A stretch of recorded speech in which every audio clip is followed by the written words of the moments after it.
to us. Welcome. Thank you so much to all of you for coming today. Paula, without knowing it, has been a part of my life for about 20 years. I, for a long time, was what was probably called a Paula groupie. I've read all of her books. I've gone to several of her retreats, both here and abroad. But just her work has been transformative for me. And I'm just so delighted that we have the opportunity to have her here today. She was a psychotherapist in private practice until tragedy hit, and she may talk about that, and it just transformed her work, and we're just the grateful beneficiaries of that.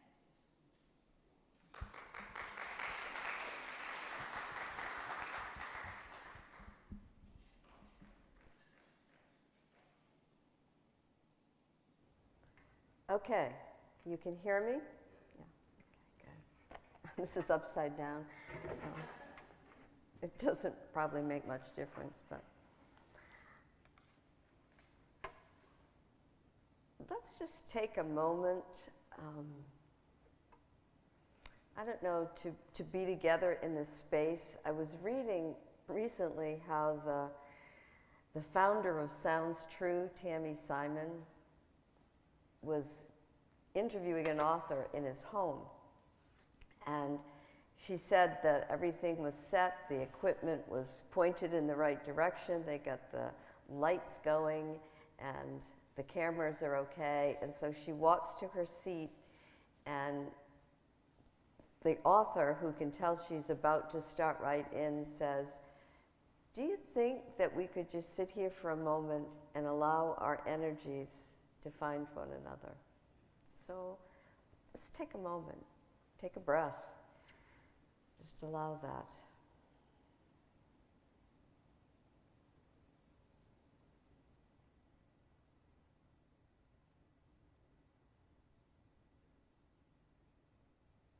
Thank you.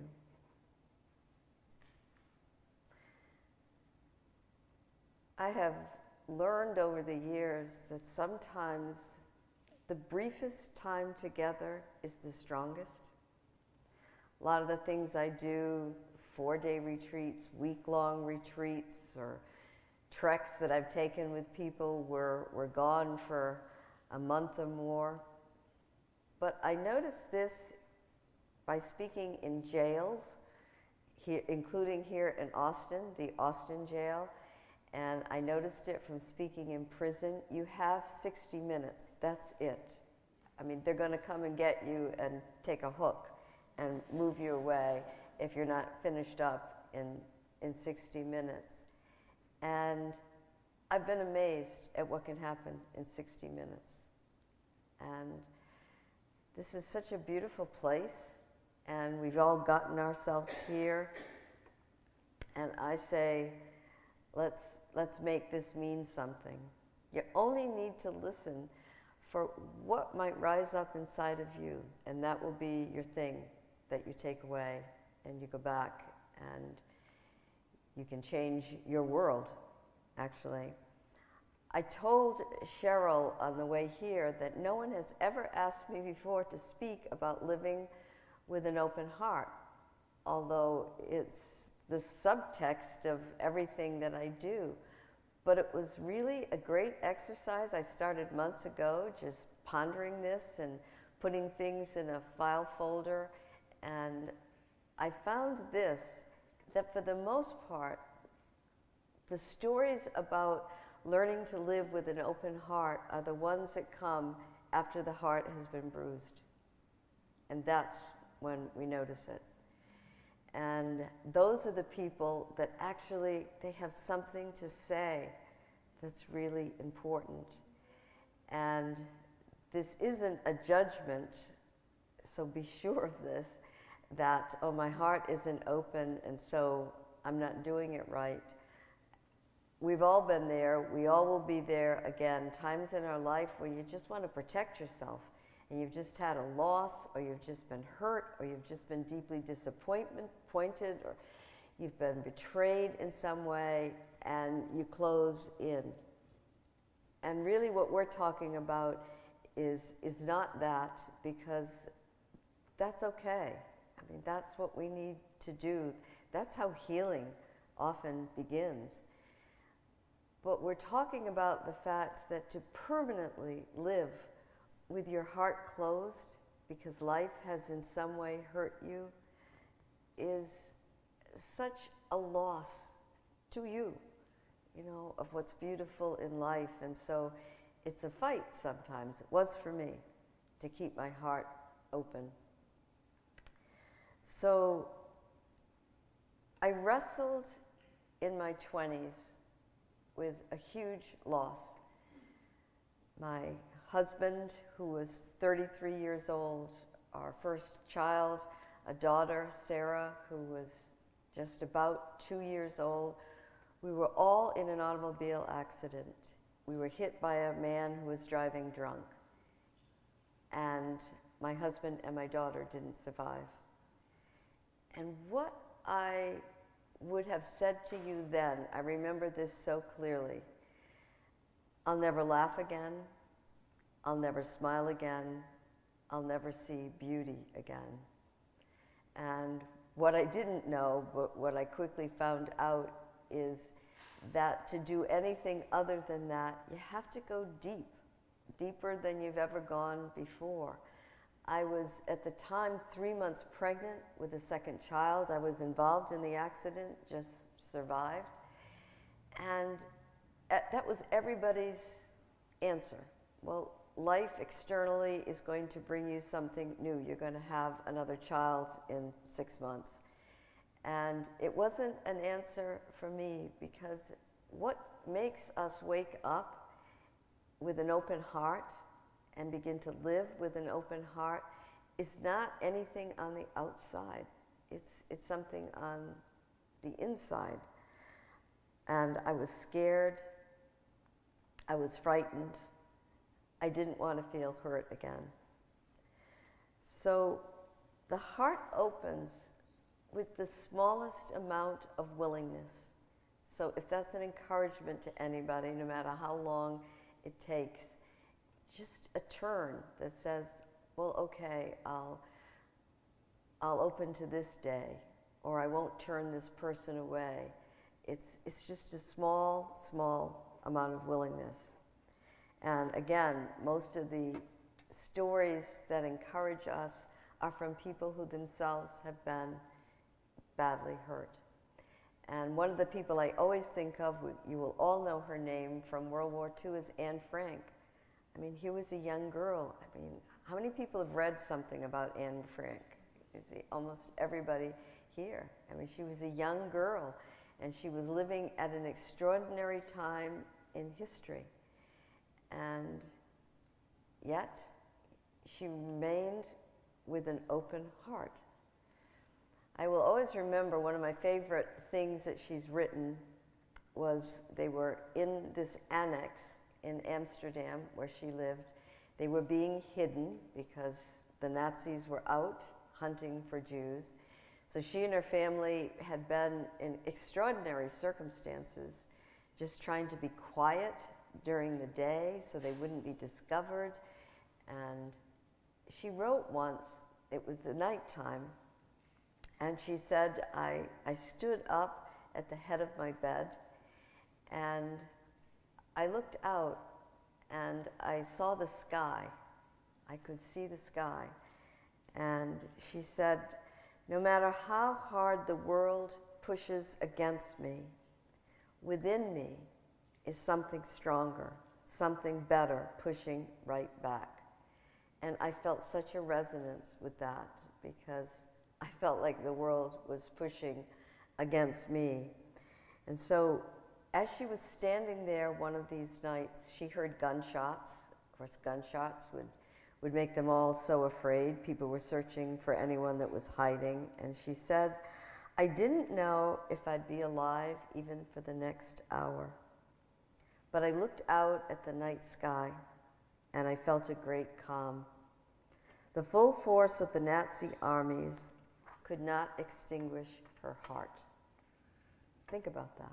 They did not have the power to distinguish her heart. And she continued to write in her journal with hope and about the things that she was discovering right up until the end. There's a good meditation teacher today who's also a poet. His name is Henry Schuckman. And he writes, why love what you will lose?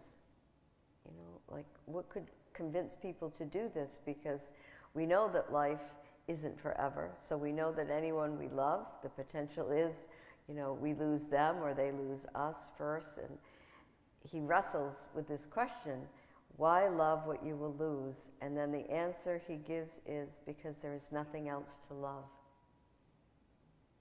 There is nothing else to love. It's just everything is one day not going to be here. So I found an online poetry collection several months ago. It was called Poems from Hell. And it was written by Jewish people who were, again, during the Second World War, they were in extreme circumstances. Lots of times people went right to a concentration camp, but you probably have also heard of this, that sometimes they were just jammed into the middle of a city and they called it a ghetto. I mean, they would have about 10 feet of space to themselves. And this came from the Warsaw Ghetto. This poetry was collected during the Nazi occupation and preserved. And this is how it was preserved. They buried it in milk cans. I mean, they literally put these pieces of poetry into milk cans. And even though the Nazi government made great effort to eliminate anything that was part of Jewish culture, any testimonials, after the war, the milk cans were found. They photographed them onto microfiche. They translated them from Yiddish into English. And this is one of those incredible poems of a man who had nothing to live for, except that something was pushing him from inside to still live. His name was Zusman Segalovich, and listen to the title for his poem, Like a Miracle. I mean, you'd think in those circumstances he wouldn't be thinking, wow, what a miracle this is.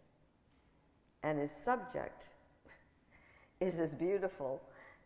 It's about a twig of lilac that he saw one day while 29,000 of them were jammed into this ghetto in the middle of this city. He writes, and still it is beautiful as a miracle, this rosy twig of lilac. Even in our days of evil, terror, and dread, even in our street when hate swells, the little lilac twig stretches out to you and me like a miracle. A poem which could only be written by an open heart.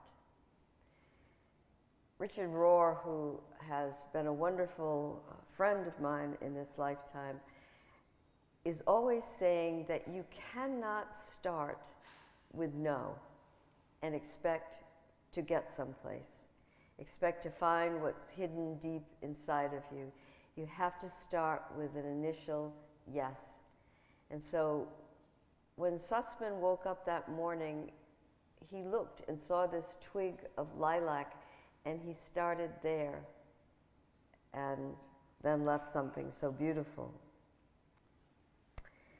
The closed heart does not see what's being offered.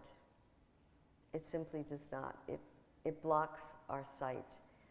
And it was older people that I met when my family had been killed. And I was asking them, how have you lived such a long life and you've had things that hurt you? And how have you gone on? And this is what they taught me, to a person. I interviewed people, and this is what they said to me. They said that no matter what your external circumstances are, something else is always being given. And we began to look for that. So this is from my journal in 1975. I sit day and night with questions for which no answers come. 6 months after the accident and crushed by unbearable loss, nevertheless, I give birth to a second daughter. This baby and I are the ones who remain, this family of two. I get up in the middle of the night for feedings and watch the innocence and beauty of this child. Grief tears through me like a violent wind, and even so, I experience long moments of something I can only call peace. I don't know its origin or how its presence is even possible. The sign of the open heart that something else is being given and that you can feel is often a peace that comes and goes, a stillness that sometimes just presses down on you, and you realize something else is there. And something else is there that's greater than the thing in my circumstances that has crushed me. Alice Walker writes, "Pull the beauty away from the suffering and let it guide you." Interesting words. Pull the beauty away from the suffering and let it guide you. A closed heart cannot recognize a treasure waiting within the suffering, but an open heart always will find it. I remember the first time that I spoke in a prison. I was in Framingham, Massachusetts, which was where I lived at the time. You probably are saying, this girl does not have a Texas accent. She does not.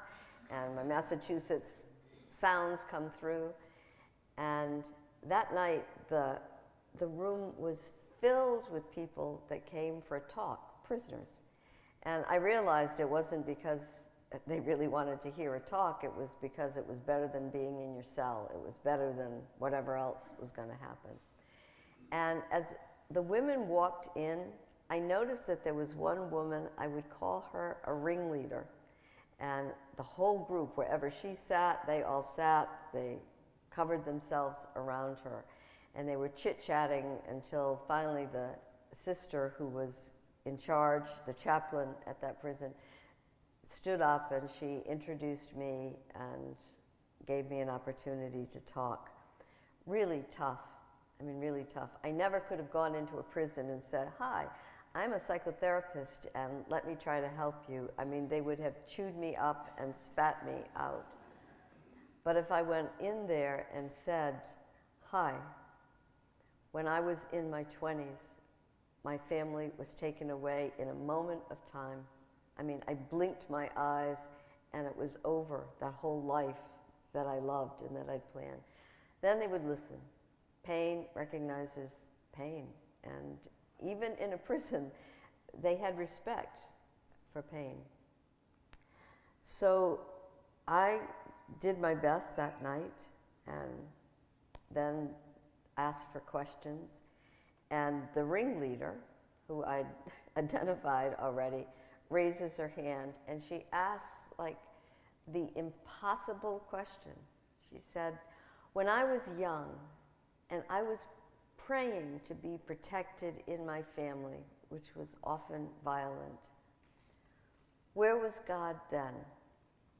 And her hands were crossed across her chest, and it was almost like, "I dare you to say anything pretty back against this." She wanted me to know, and my answer to her, I remember, sometimes you just get lucky. My answer to her was, I don't know. But if you're willing, I'll tell you one thing I do know. And she said, "Okay, go ahead."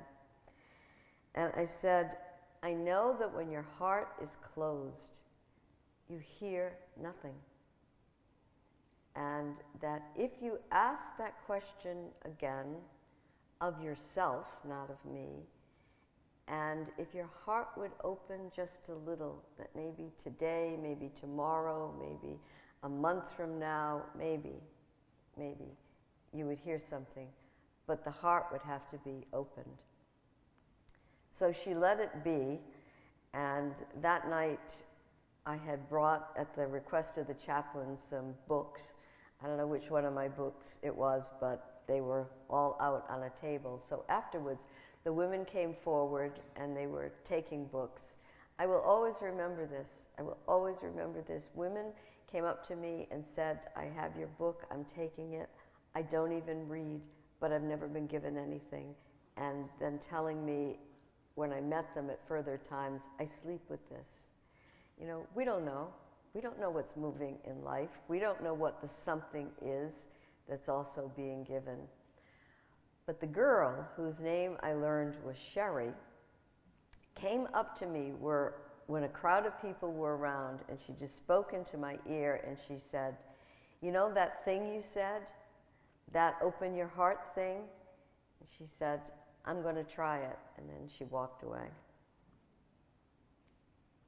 That thing you said about opening my heart, I'm deciding to try it, is what it takes. It's just a willingness. I never learned the exact answer she received to her question, but I know she opened her heart, which was so much more valuable. It changed her. I saw her the day she was discharged from the prison. She never had missed a counseling session in the whole time she was there. I used to come in and volunteer to speak with the women one-on-one if they wanted to on a Sunday. She'd never missed a counseling session except for one time when she sent somebody else in her stead. And I said, could Sherry not come today? And they said no, but Sherry knew how badly I was hurting. And she said the only thing she had of any value was her appointment with you. And so she gave it to me. And so I saw her on the day she was discharged, living with an open heart, which, by the way, has nothing to do with optimism or positivism or any of that. It's something so much deeper. It's the choice that you're making to say, life has so badly beaten me down, life has so badly disappointed me, but I'm going to open my heart one more time, and maybe something's there. So I was allowed to give her a hug that day, and she went off to the room where she would then be given back whatever clothing she had brought in when she came to prison. I had no idea why she was there, but she gave me a big wave and a smile, and she said, you keep doing that, preacher. Open the heart.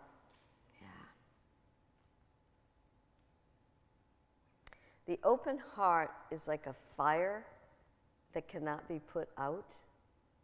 It's like a seed that has a fire inside of it.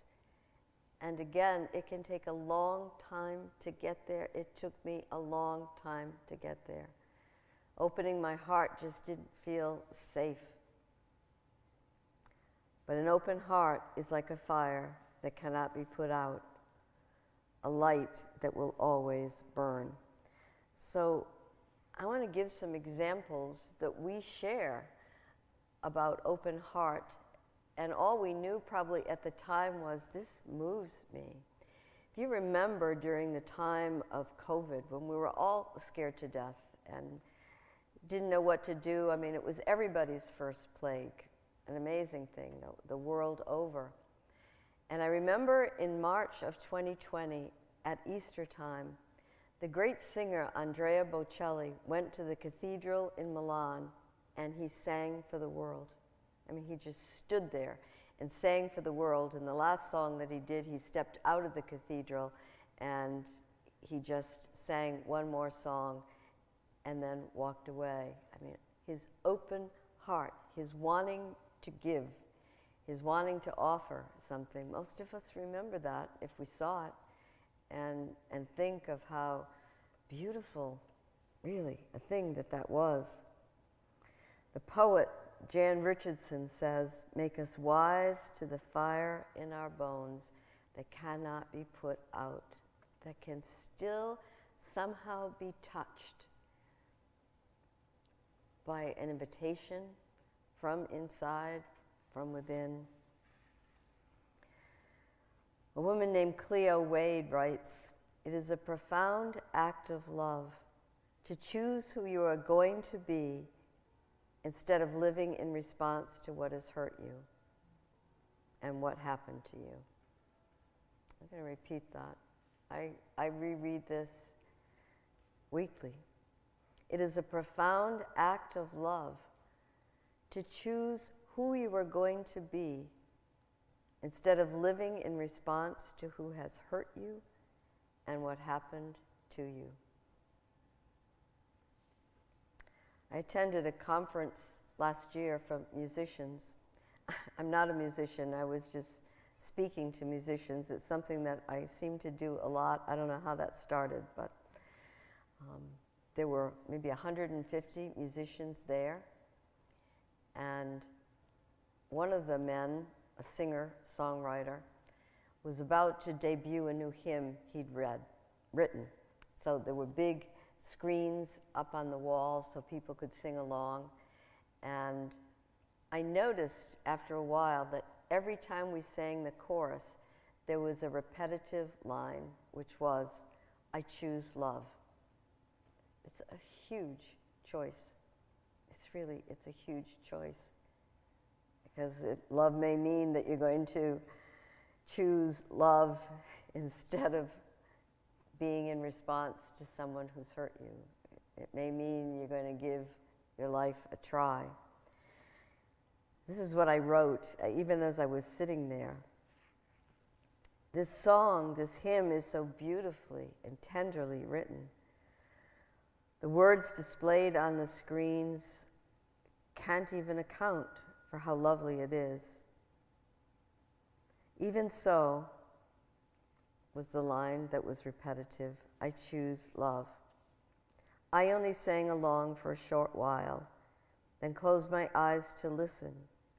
It felt as if I were experiencing the only point of the human journey to reach our point of choosing love. What is deeper than that?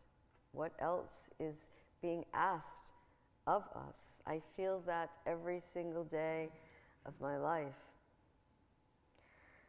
To reach the point of choosing love and surrendering to love is to choose to live with an open heart.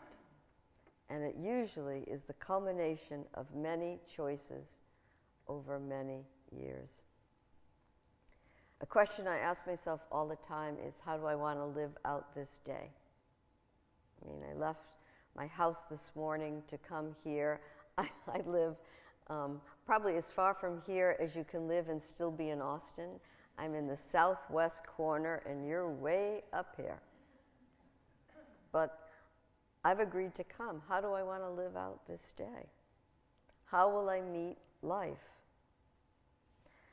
I wrote this in my first book. Will I live this life with my heart open? I hear Jesus asking, do you want this? Do you want to be well? It's a tough question. I once gave a small paper heart to a client who was really struggling. She had no family to support her, nothing, and she was going to have a small surgery. So I gave her a small paper heart, something I had found. It was beautifully decorated, but it was just this little heart. And I thought it might help her. And I said just a little bit to her about the power of when all our hearts are open. When I saw her for her next session, she said the doctors and nurses had really liked the heart. And I said, you told them about it? And she said, I wore it taped to my arm for the surgery. We don't know. We don't know. But the smallest opening becomes a great one.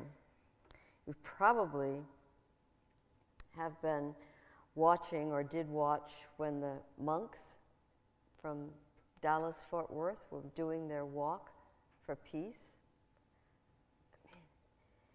They were an incredible opening of hearts. And they weren't saying a word. They were just walking was something that they embodied, which was love and peace, which was compassion. Somebody in a Zoom group that I'm a part of was living close enough that she got in her car one day, found out where they would be that evening, and she drove 4 hours to be there. And she said, I cried the whole time. I mean, we're a world that's hungry for this. We are hungry for this. We feed on so many things, and we don't feed on this that is deep inside. I also remember a moment that I love in a movie that was written about Mary Magdalene, and she was watching somebody at a waterfall when Jesus was speaking, and the woman was saying, you're telling us, to love our neighbor. Well, forget it. You don't know our neighbors and what they've done to us, and you're telling us that this is a good thing to do.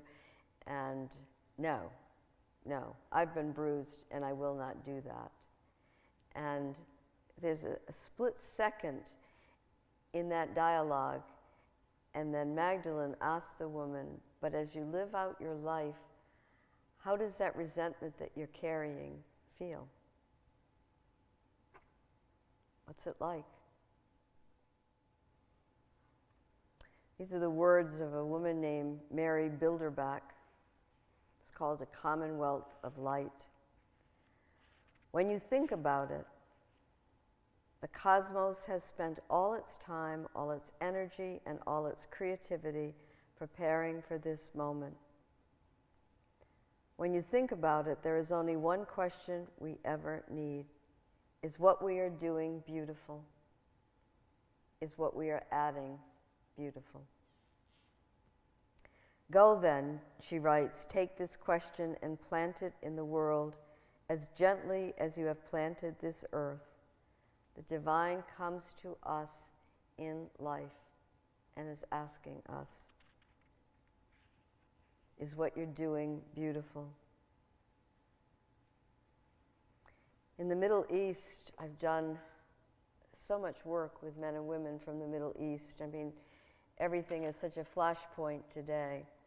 And there was always a lot of disagreement, obviously, between the groups that wanted to speak. The Palestinians wanted their story to be heard, the Muslims wanted theirs, the Jewish people wanted theirs to be heard, and sometimes the noise was so unbelievable that no one got heard.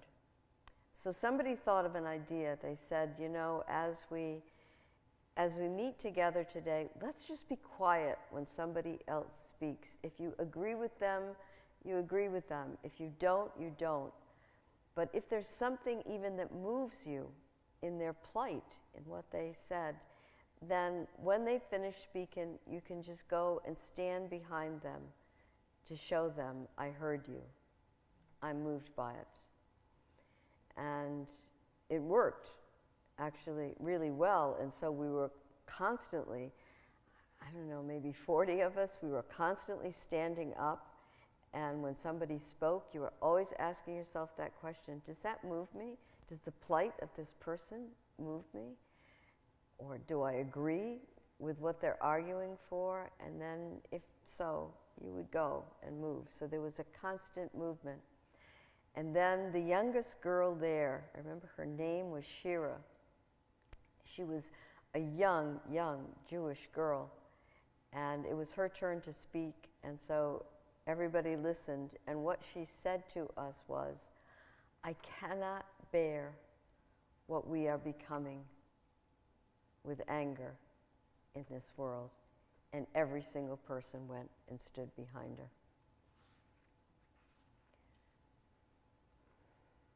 The divine comes to us as life.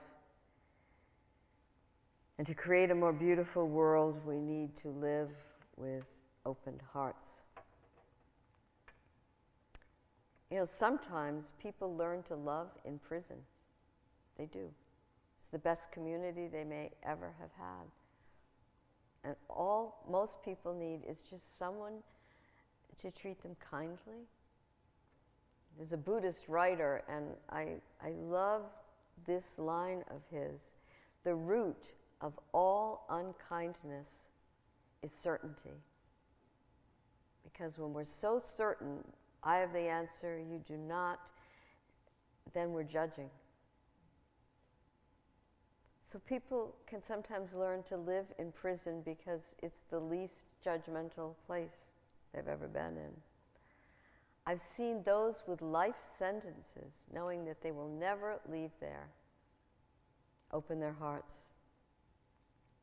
People care for one another during genocides. People write poetry when they know they may not live long. Love comes up through our ordinary life and the choices we make between opening and closing the heart become our story. And I asked myself, would I even be standing here today if all those years ago I had said, I only see what's being taken from me. I don't care that something else is being given to me. I mean, would I be here? Highly unlikely.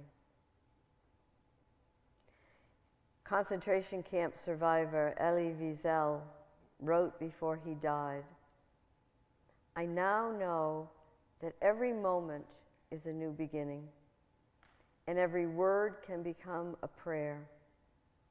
I know that eternities ago, the day after the liberation, when some of us had to choose between anger and gratitude, my choice was the right one. I opened this heart of mine. There's so many stories that surround World War II. There was a concentration camp that was the last one they ever created in Austria, Mauthausen, Austria.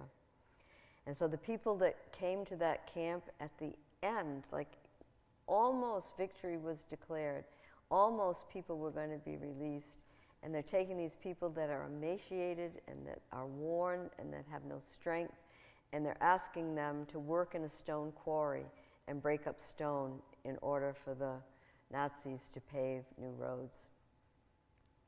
So then the day of liberation came, and the Nazis fled, and the Americans who were going to free these people, and I mean, everybody wanted to go home. They walk into this concentration camp and they see that these people will not make it. They have been abused too badly. Their bodies are down to the very bare minimum for life. And so that American set of troops made a decision. And they stayed with those people for the next 35 days when everybody wanted to go home. And they fed them, and they found broth to give to them that would nourish them. And they carried them places where they needed to go until they regained strength.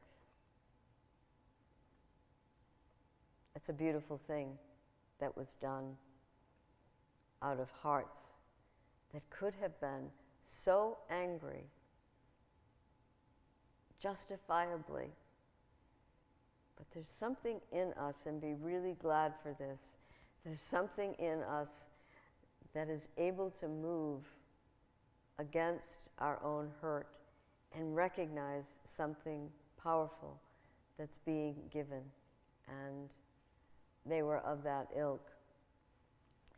So at the end of those 35 days, the inmates from that camp had wanted to do something for the Americans. And so, I don't know, they had cloth someplace, women who could stitch, and they decided they wanted to make the Americans an American flag. And so they made the stripes, and then they said, you know, there's a square and it has stars in it. Anybody here know, like, how many stars? They had no idea. They had no idea. So they made, and it's unique in all the world, they made them an American flag that has 56 stars. Yeah.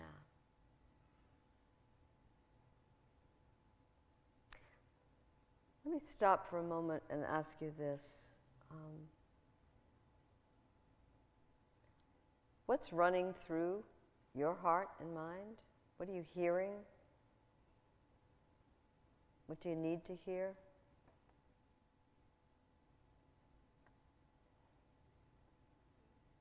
Peace. Thank you. Peace.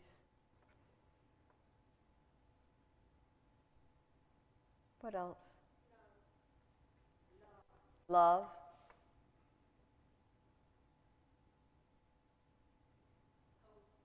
Hope. Acceptance. Gratitude. Joy. Courage.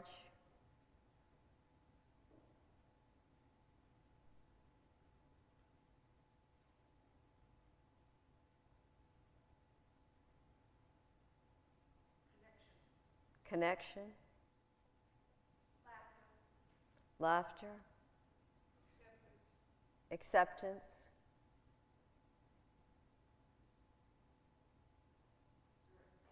Surrender.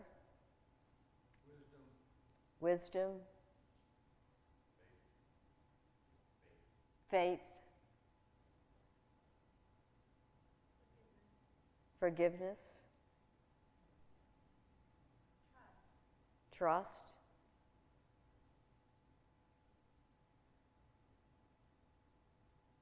You know, we're not just, however many we are, let's say there are 40 of us, you know, sitting in this room, we're not just attending something. We're a part of it. This is our lives. You know, this is our lives. And it's incumbent upon our lives to ask ourselves the question, how am I holding mine? How am I holding mine? Are there any questions that want to be asked at this point?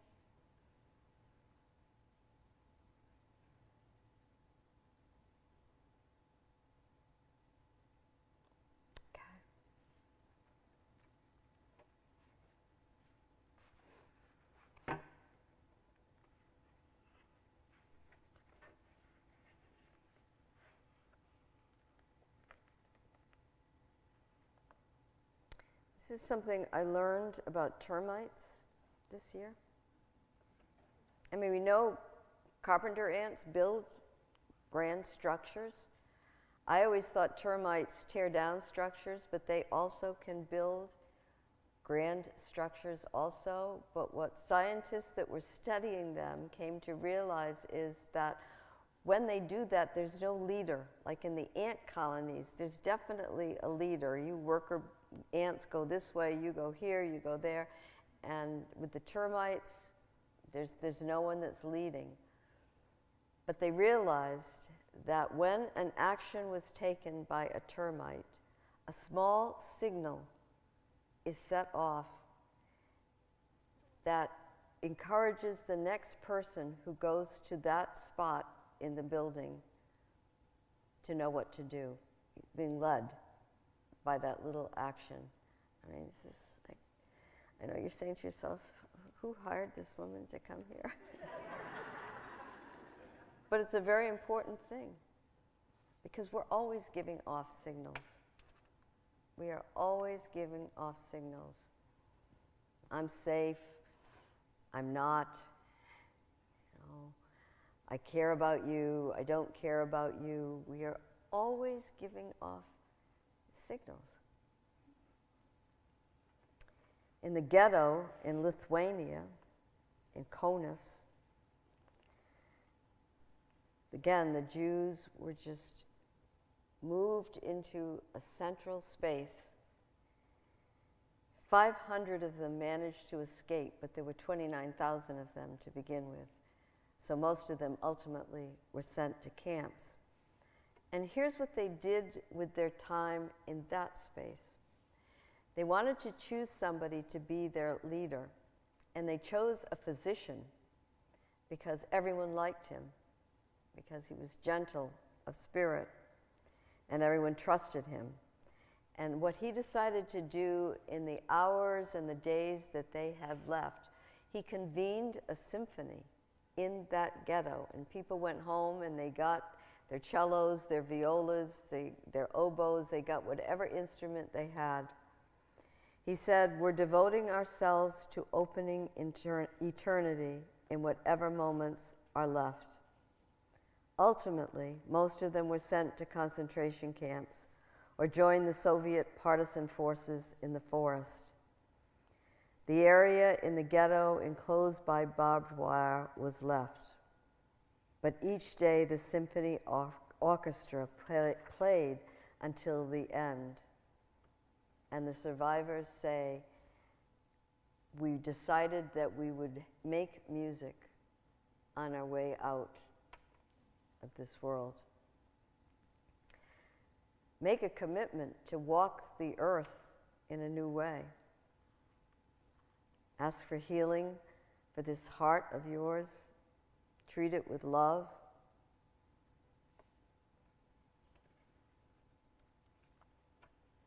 The little girl standing in the middle of the room saying, I can't bear what we're becoming. And then everybody moved to stand behind her. We don't make this journey alone. We walk with others, which was what was so engaging about these monks. There is always the choice to be led only by our conditioning and our past, and to have that be our lens.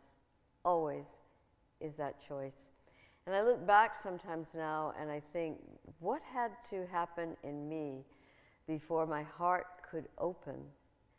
And I know that I had to do a lot of healing, and that we always have a right to do our healing and to not move to anything beyond that until it feels like we've been comforted and found our way. I know that I had to understand what the consequences were of staying in the place of just being broken-hearted. My God, when I think of the people I have met, I mean, I'm just one woman from nowhere. Swansea, Massachusetts. Anybody in this room ever heard of that? No. You have. Have you?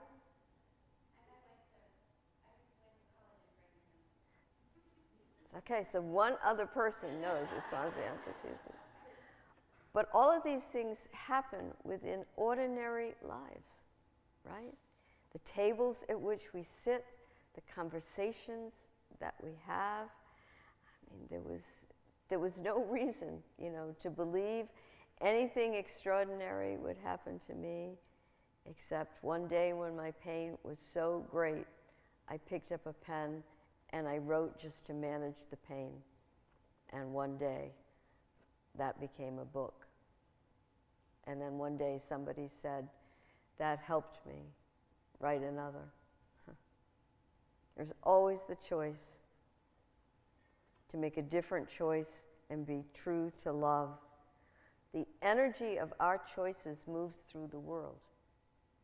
I mean, you think it doesn't, but it does. The same way when you're being with somebody that's very mean-spirited inside, or when you're being with someone that is very closed up, you feel that. I mean, you feel that. Children feel that. Animals feel that. You know who it's safe to approach. If we're taking care of one another and watching over one another, it would be so terribly different.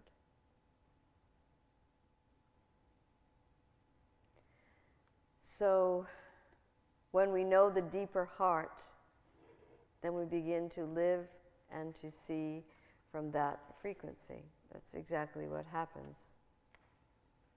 All of us living together, all of us reaching out for love, all of us arriving in this room because we made that choice.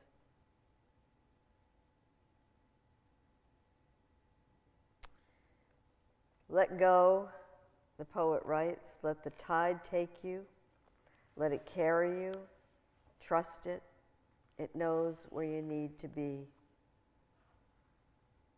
And again, a poet at the end of the day, the reality is that whether we change or whether we stay the same, these questions will remain. Who are we to be with one another? And how are we to be with one another?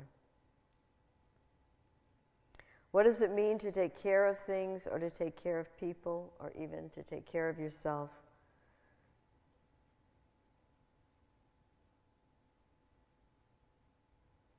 A friend of mine was often asked at meditation retreats that he attended, "What's your practice?" And he knew they meant centering prayer, or he knew that they meant, I do, some kind of a Vipassana meditation. He knew what they meant, and he said that to the end, the answer to the question he always gave is, "My practice is making beauty." And he did, with everything he did. Let go. Release the script of what you think love is. And then go differently.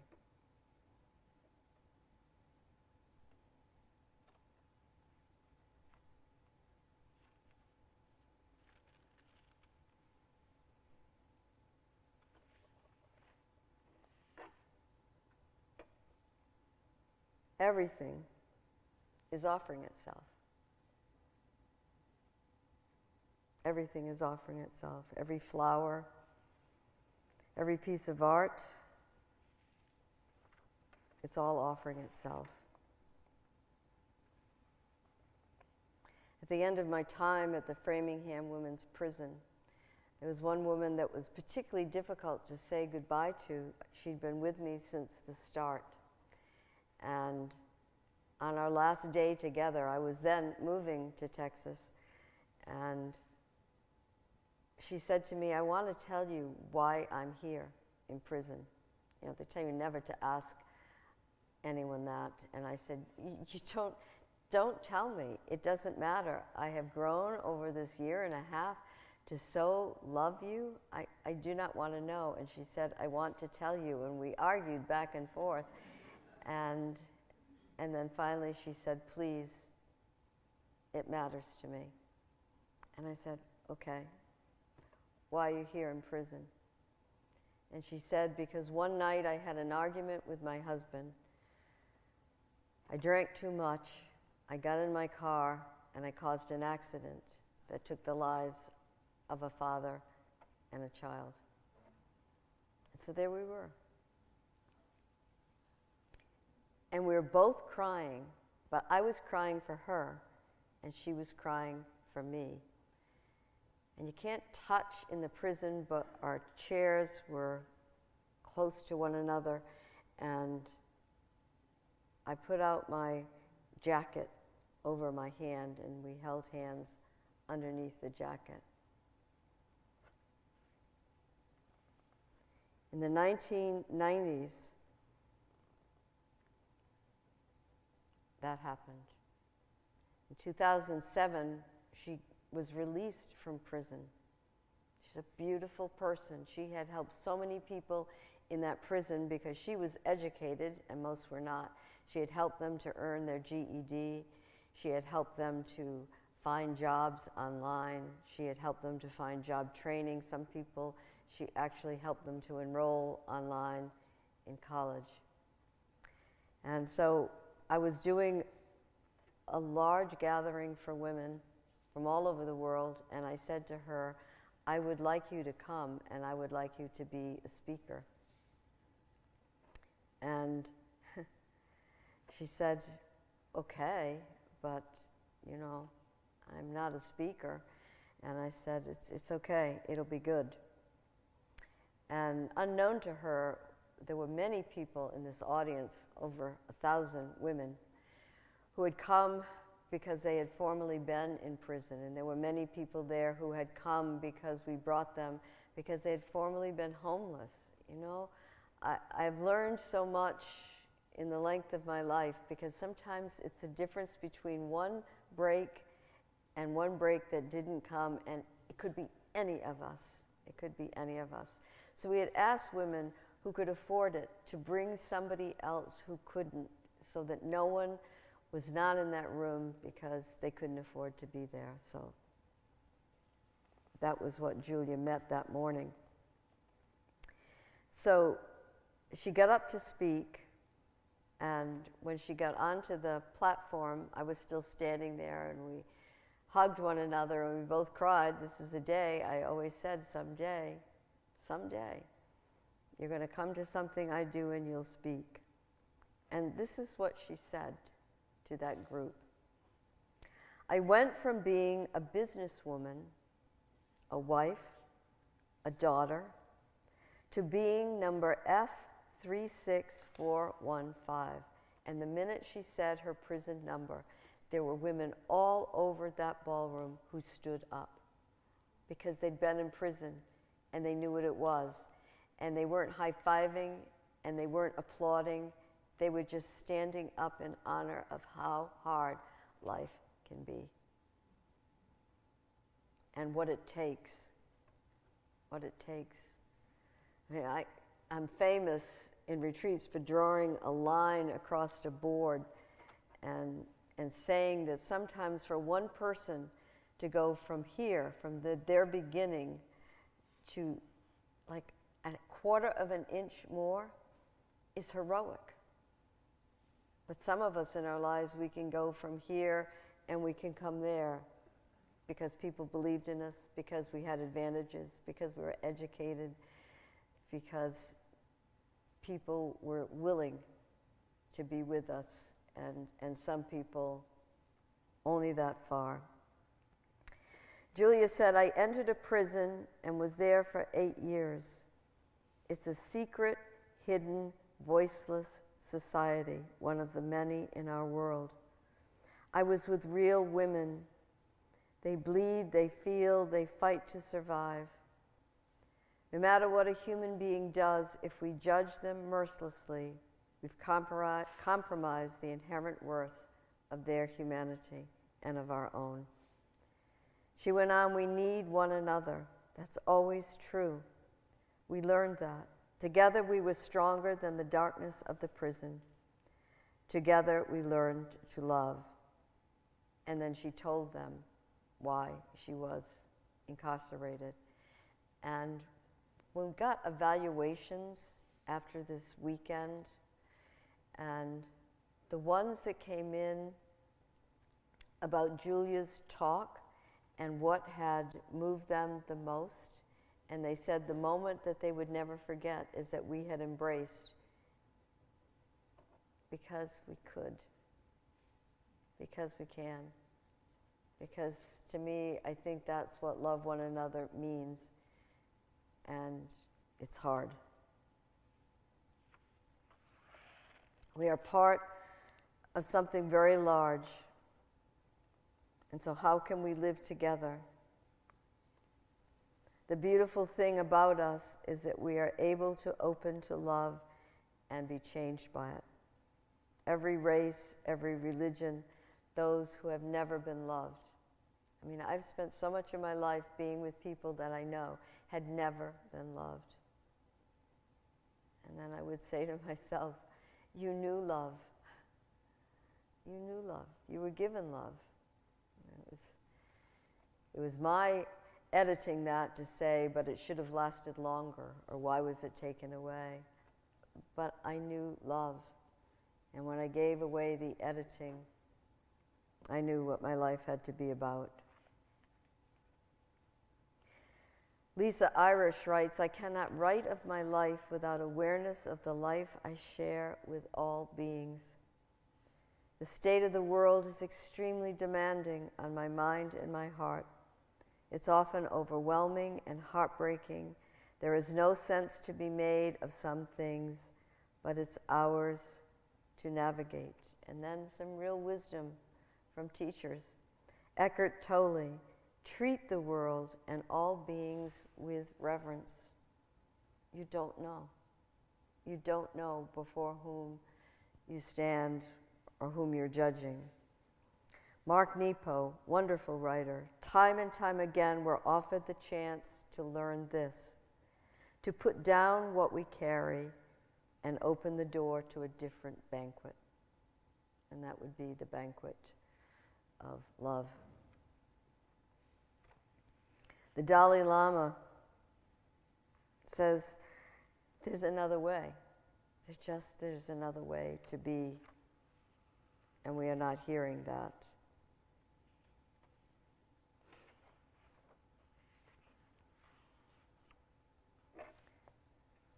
The great sage from India, Ramana Maharshi, the greatest single contribution you can make to world peace. Are you ready for this?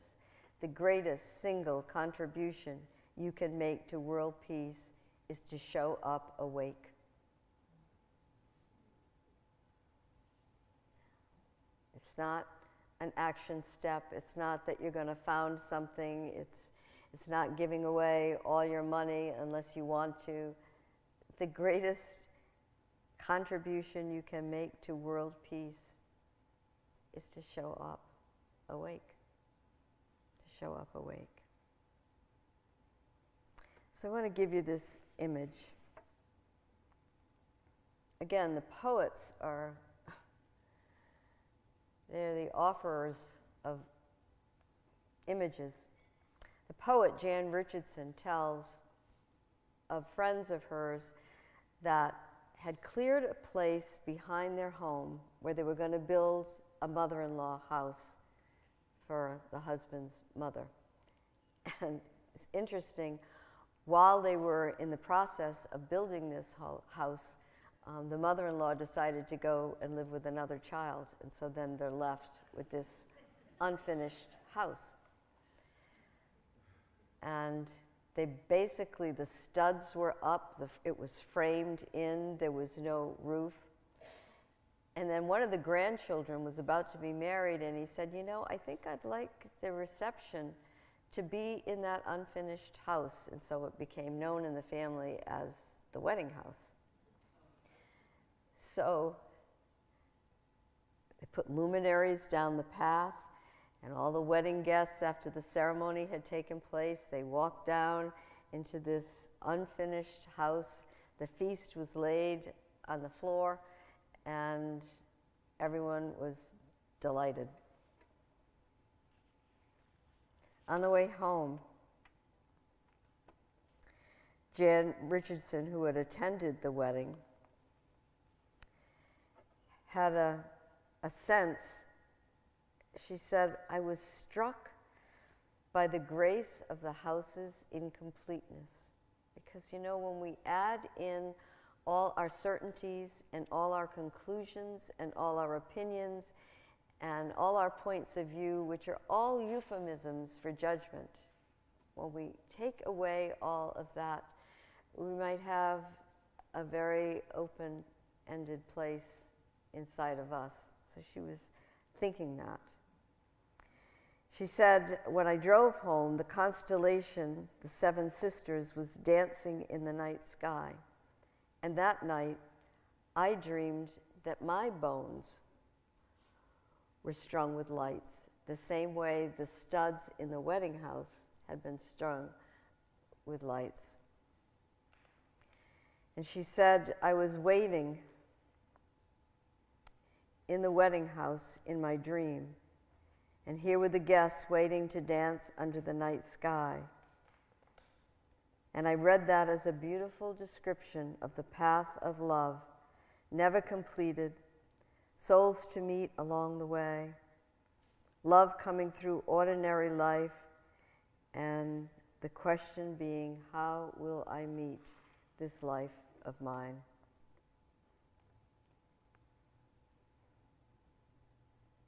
To remain true to the path of love, we all have many questions to ask us ourselves. And this is not a demand, it's just an invitation. It's just, think of this, you know, none of us know how many hours we have left, how many weeks, how many months, how many years. But during that period of time, can I become a wedding house? where I consider that light is wrapped all around my bones, even though no one can see that from within, and where I consider that there's a banquet that could be laid on the floor, and that I could invite anybody in who needs to come, who is hurting, who is misunderstood, who does not know how to find their way. And I loved that image of hers. So I'm going to ask you again, what are you hearing? What do you need to hear? What questions do you have? Yes.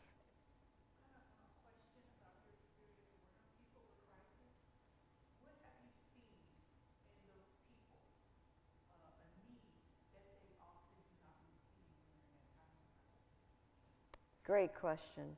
She's saying that when you're working with people who are in crisis or could be in grief, and what have I seen that they don't receive that they could really use?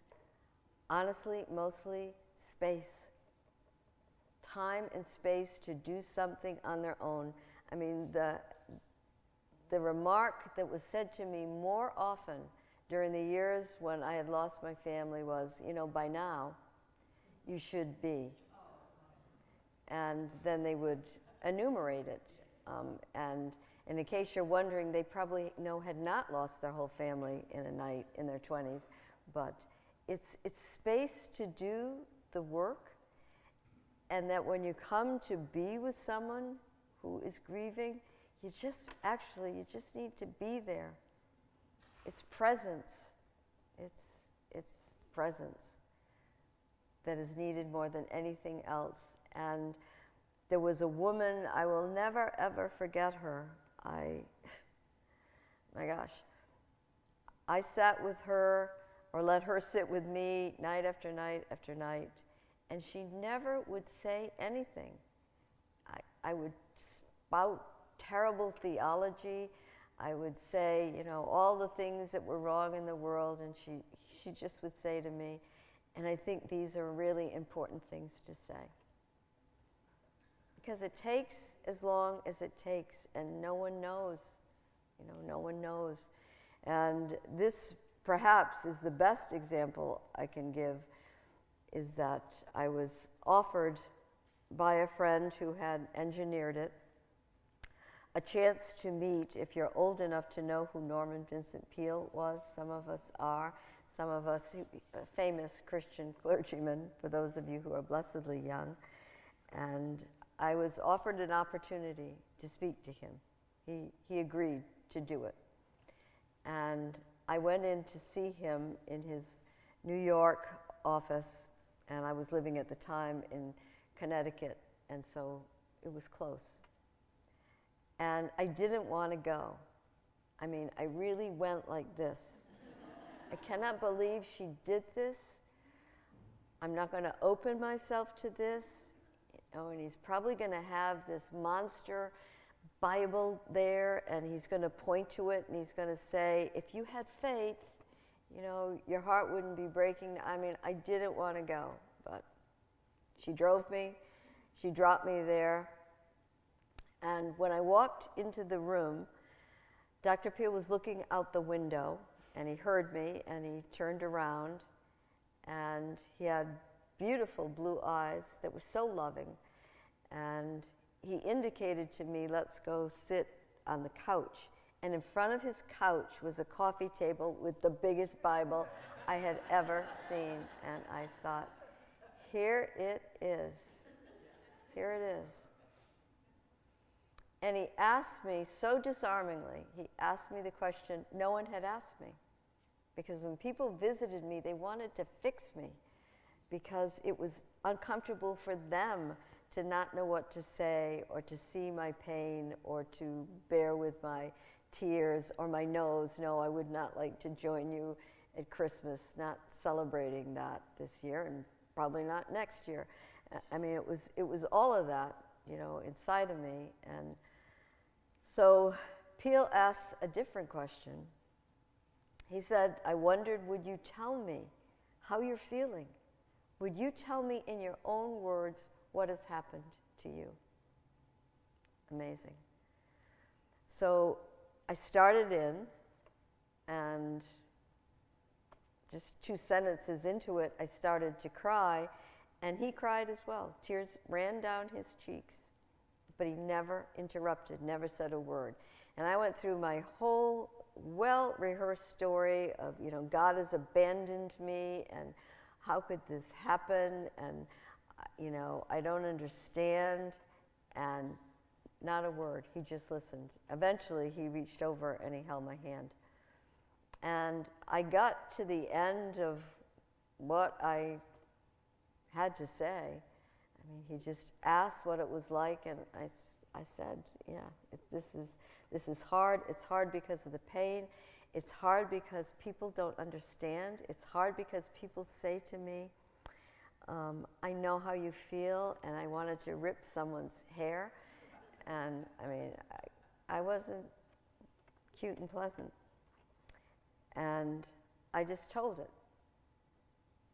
And I said, I'm finished now. And he sat still holding my hand.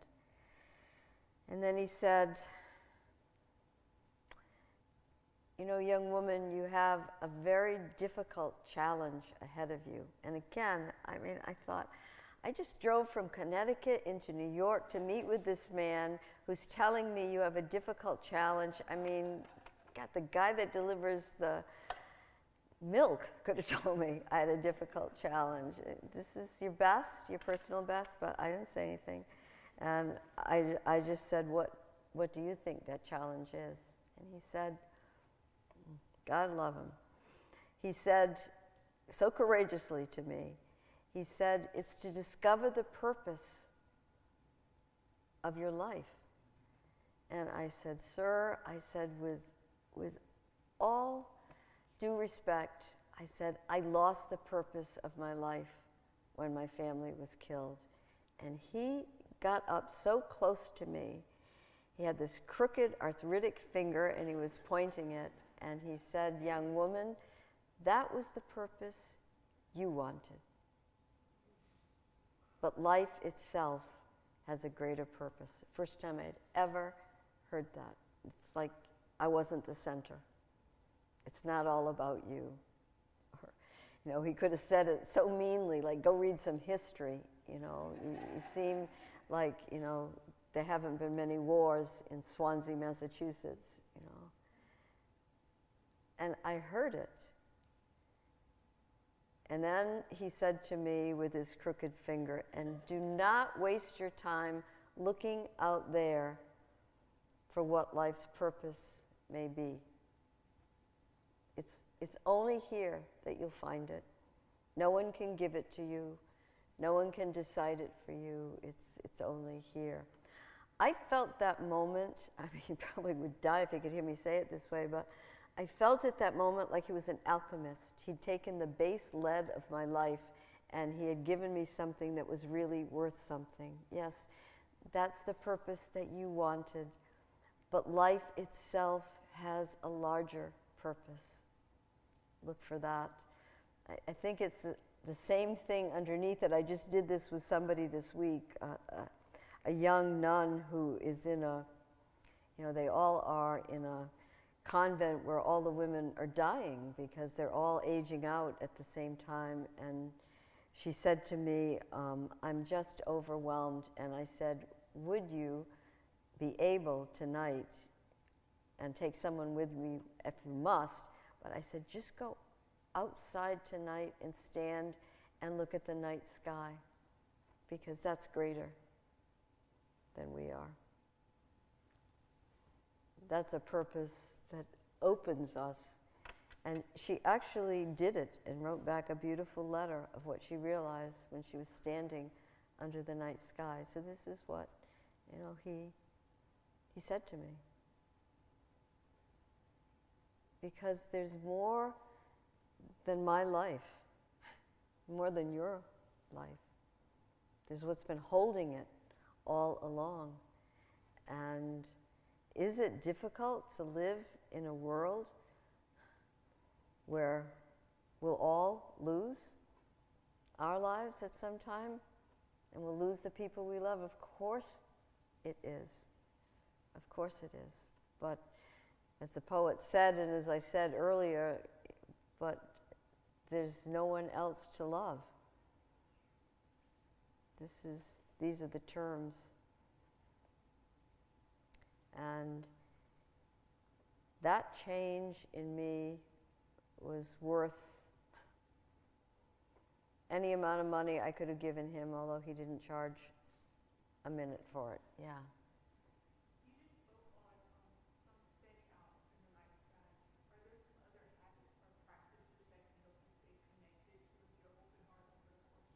Yeah, great question. So she said, are there other habits or practices like standing out under the night sky that could help you stay connected to your opening heart? You have to find things that nourish that, like if you were trying to gain weight, although God, that's never happened to me, but that would be happy. You would know what foods to eat.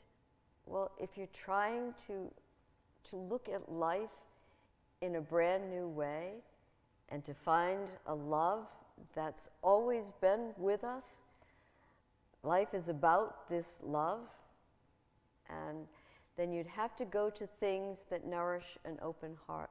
Music will nourish an open heart. That's why they convened the symphony in Kaunas, Lithuania, because music would open their hearts. Beauty, wherever you find it. A young child, fresh from God, just born. I mean, it's a beautiful thing. You involuntarily smile because it's lovely. You give yourself space. I think our lives are so often so loaded with things to do, or we make up things to do, or we turn on things to listen to, and we react to, these things that we have, all day long. You give yourself space. You take a walk. You look at the sun. You find somebody that's been where you'd like to be, and you ask them, what have you read, or what can help me? But you have to find things that will nourish growing larger. And there are no limit of things that will keep us distracted. No limit. I know you have done a lot with Richard Rohr and rites of passage. Could you talk about that and maybe some of the resources here in our area about that? Okay. Yes, I have done, he's saying, a lot of work with Richard Rohr and with a rites of passage. And yes, here in Texas, I have a nonprofit called Redbird Foundation, and we sponsor rites of passage, and people come to it at a time that's a turning point in their life, or it may be a significant birthday, or a time when there's been long enough time after a loss. They come, the groups are small, they're never more than 12 people in a group. And when people register to do it, they're asked to comply with one thing, which is when they come to the group and they meet the other people that will be part of this, they agree not to tell them what they do for a living or anything else that's identifying in that way. Because when you sit in a group of people and somebody says, I'm a judge, yeah, well, or somebody says, I'm a therapist, probably worse, yet, or I'm a lawyer, and you have an opinion. You walk into a space where you have no idea what brought these people here other than a desire in their heart, and you have nothing to download on them, and you learn how to love in a different way. Not because of the things that you say, So you can go to redbirdfoundation.com, and you'll see on it a place to send a message to the webmaster, which is me, and you can say, I'm interested in doing a rites of passage, and I'll send the information out. And then there are a group of people, a group of women that have been doing this. We've been doing this for years and years and years. They give money for scholarships for those who need that in order to attend. And so there's nothing other than, I think this is the time. We hold them at a beautiful facility in North Carolina, but it doesn't have to cost anybody anything, except that we ask them contribute something, even if it's $10, contribute something to this. And so that's what those are like. We spend a lot of our time outside, which is also an answer to your question. To be outside, to be in nature, to be in anything that's larger than we are is really helpful. They spend one day themselves outside in nature and learn about that. And all the time, except for the really awkward first night when no one knows what to say to anyone, because you meet somebody and you say, what do you do for a living? And they can't say it. I saw once, we have circles for men and women also, which have a little bit different focus, but the same thing. And I saw once a chiropractor watching somebody have trouble with her back. And I kept watching him to see, is he gonna fight for this? Or is he gonna let me find someone for her? You wouldn't have thought he knew anything about backs that hurt. It's just human souls. It's like we're stripping it down to the place apparently where we need it to be, where we're able to look at one another, to meet one another. It's an unfinished wedding house. And we're willing to say, when you speak, I will listen. I will not interrupt. There's never crosstalk. I will just listen to you the way Peel listened to me, actually. And no one says, terrible theology, or I went through that too, or maybe I could help you by suggesting this. No. And like Peel said, you go in. So there has to be some amount of time that you're just sitting. If it's 10 minutes, start with 10 minutes. And you're just looking at, it's getting really windy and it's looking really threatening, or, you just sit, or you walk, or you listen to somebody when they're speaking. And because you can't cross-talk, you can't say anything back. You just hear. These are the things that help. Because to have the heart open, the perspective you have on life has to broaden. And so if all you're filled with are people that you like you judge, or people that you feel like I already know who you are and what you're thinking and stuff, this does not help us. We strip down and we start new. And you can do this at home. This is free. You can decide that the next time your spouse or your sibling or your friend or somebody says, can you listen to me? I want to tell you something. You can just simply listen. You can just simply listen. And then you may give them a hug and say, I know you're going to find your way through this. That's what Peel did to me.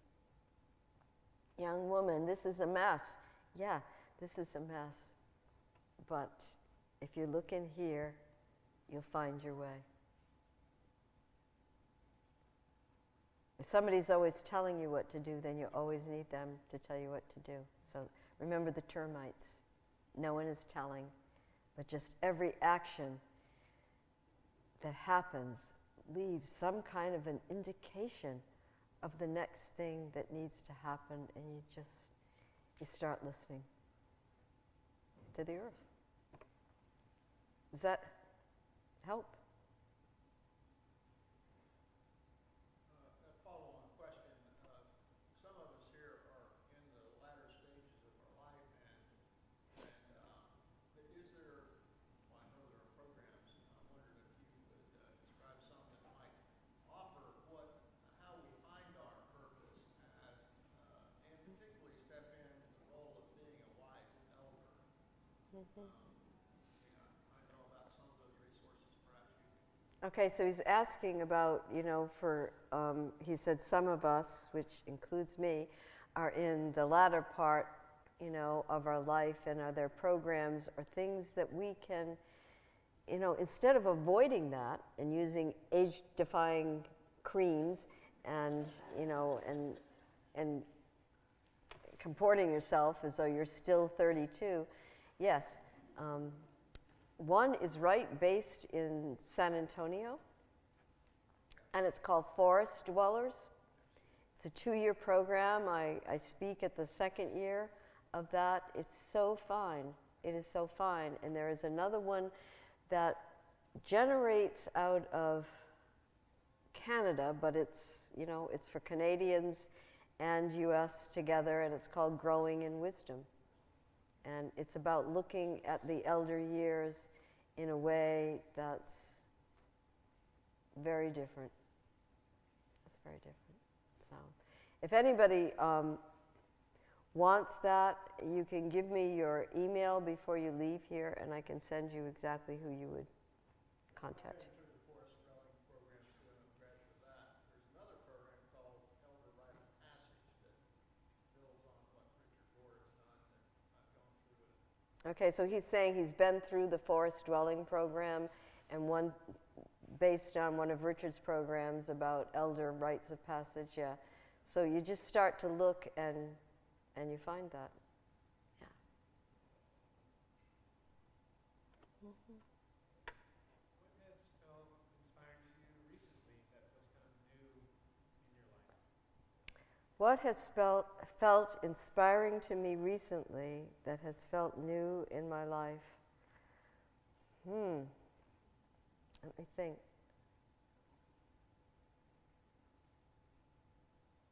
Probably the most recent and inspiring thing that has happened for me is to see the people in the world who are beginning to live in different ways. The people who are refusing to join the voice of hate. The people, who are taking what is theirs to give and giving it in powerful ways, and that would be those monks. That would be those monks.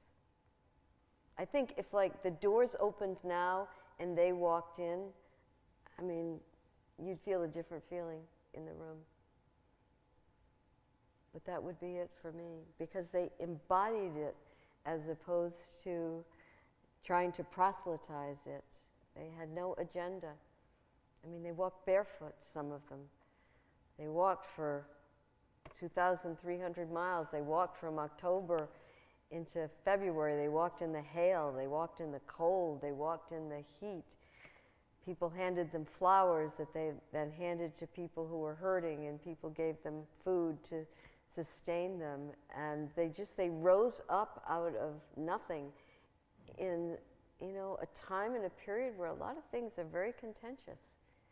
And when we oppose, we polarize, and they just came together, and as if to say, like the Dalai Lama said, there's another way, and we're showing you. We're showing you.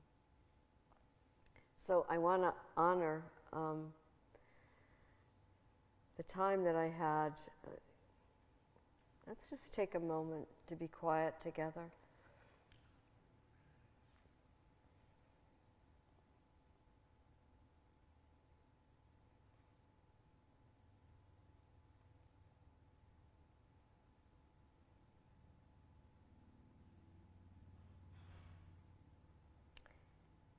You know, there was a piece of music written by an Austrian musician for these monks. And sort of as a way to close us, I'm just remembering some of the lines. We walk with peace in open hands. We walk for those who cannot come. We walk for those who've lost their way.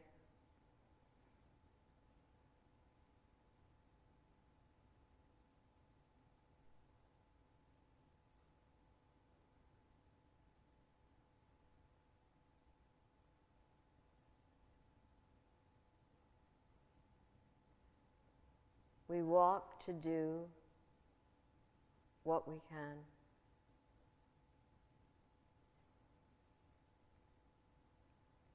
So, at any table where you sit, peace can be. Peace can be.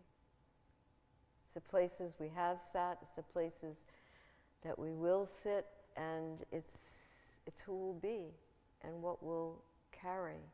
And for those, you know, still with hearts so needing to be protected and so hurting, we offer our greatest compassion.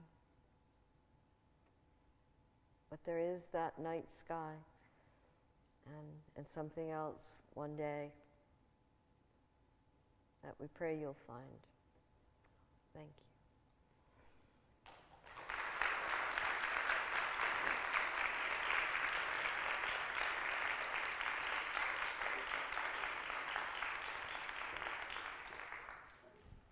Paula, thank you so much.